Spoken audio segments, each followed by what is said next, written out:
करना क्या है ये समझते हैं। हमको बोला गया है कि आपको लेना है एक फिनॉल और उसको क्लोरोफॉर्म के साथ मिला के और कास्टिक सोडा यानी कि NaOH जिसको सोडियम हाइड्रोक्साइड भी कहा जाता है, इन तीनों को एक साथ लेना है और क्या करना है 333 केल्विन ताप पर गर्म करना है। जब इस तीनों कंपाउंड्स को मिलाकर हम इसको 333 केल्विन ताप पर गर्म करेंगे तो जो कंपाउंड बनेगा वो क्या बनेगा, सैलिसिलिक एल्डिहाइड बन जाता है। ठीक है, सैलिसिलिक एल्डिहाइड या सैलिसिलिक लिख दीजिए। ठीक है, सैलिसिलिक एल्डिहाइड बन जाता है और इसी अभिक्रिया को क्या कहेंगे, राइमर टीमन अभिक्रिया कहेंगे। मेन चीज आता है रिएक्शन। अब रिएक्शन करके देखते हैं कि क्या ये जो कहा गया है वो चीजें सही है या नहीं। हमको क्या करना है, सबसे पहले एक बार फिनॉल लेना है। फिनॉल का फॉर्मूला क्या होता है, हमने आपको बता रखा था कि अगर आप बेंजीन रिंग के ऊपर OH ग्रुप को जोड़ देते हैं तो इसी का नाम क्या हो जाएगा, फिनॉल हो जाएगा। ठीक है, फिनॉल हो जाएगा। अब फिनॉल के साथ साथ हमको लेना है क्लोरोफॉर्म। क्लोरोफॉर्म का फॉर्मूला क्या होता है, क्लोरोफॉर्म हमने आपको पढ़ा दिया है ऑलरेडी, प्रयोगशाला विधि भी करवा दी है। क्लोरोफॉर्म का बेसिक केमिकल फॉर्मूला होता है CHCl3। ठीक है, इसका नाम हो जाएगा क्लोरोफॉर्म।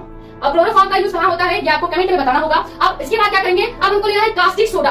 कास्टिक सोडा का हमने यहाँ पे फॉर्मूला लिख रखा है NaOH होता है, जिसको हम सोडियम हाइड्रोक्साइड के नाम से भी जानते हैं। तो इसको हम क्या करेंगे, NaOH के साथ भी रिएक्शन कर देंगे, यानी कि कास्टिक सोडा या धावन सोडा या सोडियम हाइड्रोक्साइड, जो आपका मन हो वो आप इसे कह सकते हैं। जैसे हम इसको क्या करेंगे, रिएक्शन करेंगे तो टेम्परेचर हमको कितना बोला है, 333 केल्विन टेम्परेचर पे आपको इसको गर्म करना होगा। इन तीनों कंपाउंड्स को जैसे हम गर्म करेंगे तो मेन कंपाउंड क्या बनेगा, सैलिसिलिक एल्डिहाइड बन जाएगा। अब एल्डिहाइड को कैसे प्रेजेंट किया जाता है, तो कहीं पे भी CHO ग्रुप दिख रहा है तो इसको हम पढ़ेंगे एल्डिहाइड। ठीक है, इसी को एल्डिहाइड समूह या ग्रुप कहा जाता है। ये चीज आपको पता चल गई। अब हमको करना क्या है, सैलिसिलिक एल्डिहाइड बनाना है। यहाँ से ये जो फिनॉल दिख रहा है इस पूरे फिनॉल को यहाँ पे लिख देंगे। ठीक है, पूरे के पूरे फिनॉल को हम यहाँ पे बना देते हैं। ये हमने बना दिया फिनॉल। ठीक है, तो ये प्रॉपर जो बेंजीन रिंग के ऊपर OH ग्रुप जुड़ा है इसका नाम हो गया फिनॉल। अब इसके सेकंड कार्बन पे अगर हम CHO जोड़ दें तो इसी कंपाउंड का नाम हो जाएगा सैलिसिलिक एल्डिहाइड। इसी कंपाउंड का नाम हो जाएगा सैलिसिलिक एल्डिहाइड, इसी कंपाउंड का नाम होगा। इधर से Na और एक Cl अगर ले लें तो क्या इधर पे NaCl यानी लवण बन जाएगा, जिसको हम नमक के नाम से भी जानते हैं। ठीक है, ये नमक से बन जाएगा